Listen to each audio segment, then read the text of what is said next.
Cinema மற்றும் நாடகத்துறையில் தனது முழு வாழ்க்கையையும் அர்ப்பணித்தவர். பல தலைமுறைகளாக தனது நடிப்பு திறமையை பிரதிநிதித்துவப்படுத்தியவர். தனது வியர்வை, உழைப்பு, பணம், அறிவு இவற்றையெல்லாம் கலைத்துறைக்காக அர்ப்பணித்தவர். நிபுணத்துவம் பெற்ற புதிய கலைஞர்கள் தங்கள் படைப்புகள் மூலம் கலையுலகில் நுழைய வழிவகுத்தவர். இவ்வருடம் திரு சிவபாதம் ஜீவராஜா அவர்களின் மிகச் சிறப்பான பங்களிப்பிற்காக வாழ்நாளில் ஒருமுறை மட்டுமே வழங்கப்படும் அழியாத சக்விதி அரச விருது வழங்கி கௌரவிக்கப்படவுள்ளார். உங்களை அன்போடு அழைக்கின்றோம்.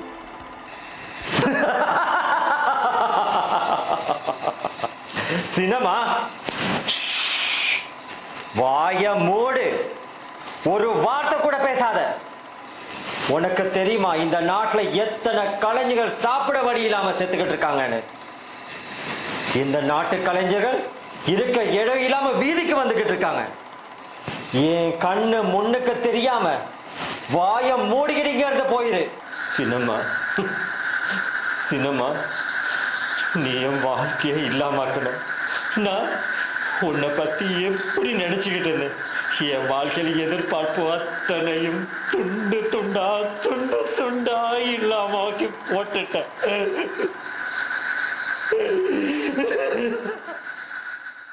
எப்படி வாழ்க்கை என்பத சரியா சொல்றது? கண் ரெண்டையும் மூடிக்கிட்டு கொஞ்சம் யோசிச்சு பாருங்க. எந்த மாதிரி வாழ்க்கை உங்ககிட்ட இருக்காது, உங்க மாதிரி வாழ்க்கை இன்னொருத்தர்கிட்ட இருக்காது. வாழ்க்கை என்பது லட்சம், கோடி, பில்லியன், ட்ரில்லியன் மாதிரி கணக்கு பண்ண முடியாத அளவுக்கு இருக்கு இந்த உலகத்துல. அப்படின்னா வாழ்க்கைய பத்தி எப்படி விவரிக்கிறது? உண்மையா நான் யாரு? நான் யாருன்னு என்கிட்ட கேட்குறியா? என்கிட்ட தூசுன வார்த்தை வாங்காத. இப்போ எங்கடா இருக்க நீ? போர்டிங்ல. இப்போ 5 வருஷமா ஆடிஷனுக்கு மட்டும்தான் போற. அன்னையில இருந்து இந்த டிவியை மட்டும்தான் பார்க்குறோம். உன்னைய பார்க்க கிடைக்கல. ஏதோ சின்ன பாத்திரமா இருந்தாலும் பரவாயில்ல, உன்னை நாங்கள் பார்க்க வேணாமா? நீ என்ன கேமரா பின்னுக்கா நிற்கிற? நீ கற்றுக்கிட்டது சரியா செய்யலடா. அப்பா இப்பதான் சின்ன சின்ன கேரக்டர்ல நடிக்கிறேன்ப்பா.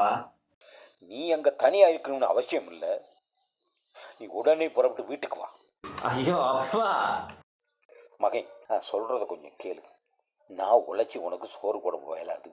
நீ ஆம்பளை தானே, என்ன நினச்சிக்கிட்டு இருக்க? நீ அந்த மனுஷி செத்து போது உன்னால தாண்டா, உன்னை நினைச்சு தாண்டா. அந்த மனுஷிக்கு சரியான மாதிரி சுகம் இல்லை, உன்னை நினைச்சே சாக போறா. நீ என்னைக்கு தான் கல்யாணம் பண்ண போற? நாங்க செத்த போறாங்க. எங்களை பார்க்க நீ எப்போ வரப்போற? நான் சீக்கிரமா வந்துடுவேப்பா. ஹலோ ஹலோ அப்பா, ஹலோ.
என்பது நம் தாய் திருநாள். ஏன் அழுவுறீங்க? உங்க அப்பா நம்ம எல்லாரையும் விட்டுட்டு போயிட்டாருடா. வருவேன்னு எதிர்பார்த்து இருந்தே செத்து போயிட்டாருடா.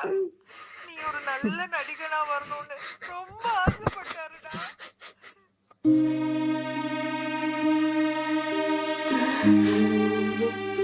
உனக்கு நடிக்க வேணும்னா கண்ணாடி முன்னுக்கு போங்க. நடிக்கும் போது உடற்பயிற்சி செய்யணும். திரும்ப திரும்ப உடம்ப பழக்கணும். உங்க முகபாவனையை பார்க்கணும்னா கண்ணாடி முன்னுக்கு போங்க. கண்ணாடியோட நடிங்க. அப்போ உங்களுக்கு உங்களை கிடைக்கும்.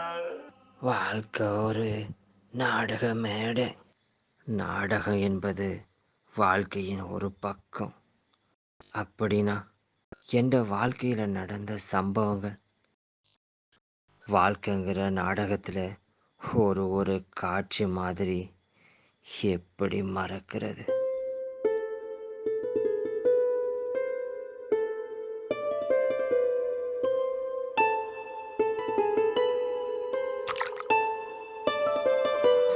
අනේ මේ වගේ බොරුව යාළුවෝ ඔක්කොම අහනවා ඔබ කොල්ල නේදර ෆිල්ම් එකේ ප්‍රධාන නළුවගෙන් ගුටි කෑවි කියලා. අර ෆිල්ම් එකේ උද්ඝෝෂණයේ බෝඩ් එක අල්ලන් හිටියේ උගේ කොල්ල නේද කියලා. මේ කවිෂා එක පාරම ප්‍රධාන නළුවෙක් වෙන්න බෑනේ කවිෂා. පොඩ්ඩක් කට්ට කකා තමයි එහෙම වෙන්න ඕනේ. ඔයා කට්ට කකා ඉන්න. මට නම් බෑ ඔය කටු කන්න. මන් දන්නවා මේ කාර් එකත් ෂුවර් එකට කොහෙන් හරි රෙන්ට් එකට උස්සගෙන ආපු එකක් කියලා.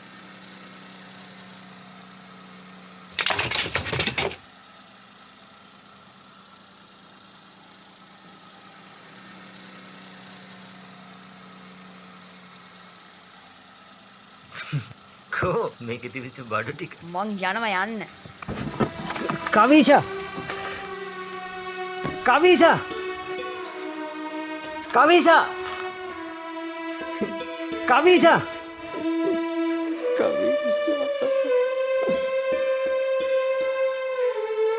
கவிஷா நீ என்ன விட்டுட்டு போறியா கவிஷா? வாழ்க்கையில் இருக்க ஒவ்வொரு தரிப்பிடங்கள், அந்த இடங்களில் ஒவ்வொருத்தரை சந்திப்போம். ஒவ்வொருத்தர் விலகி போயிடுவாங்க. நிறைய பேர் மலைக்கு வீட்டுக்குள்ள வந்து மழை நின்னதும் போயிடுவாங்க.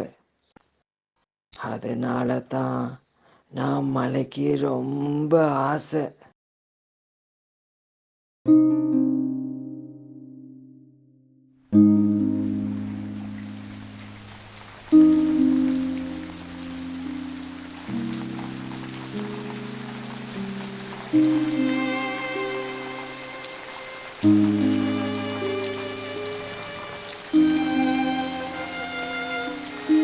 இன்று சிறந்த நடிகர் மற்றும் சிறந்த தயாரிப்பாளருக்கான விருதினை பெற்றுக்கொள்பவர் சிவபாதம் ஜீவராஜா.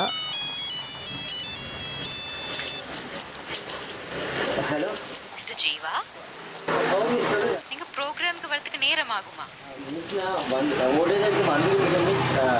கொஞ்சம் லேட்டாக பஸ் இல்லை மெட்ரோடில். வாகனம் ஒன்று ரெண்டுக்கு எடுத்து வந்திருக்கலாம் தானே?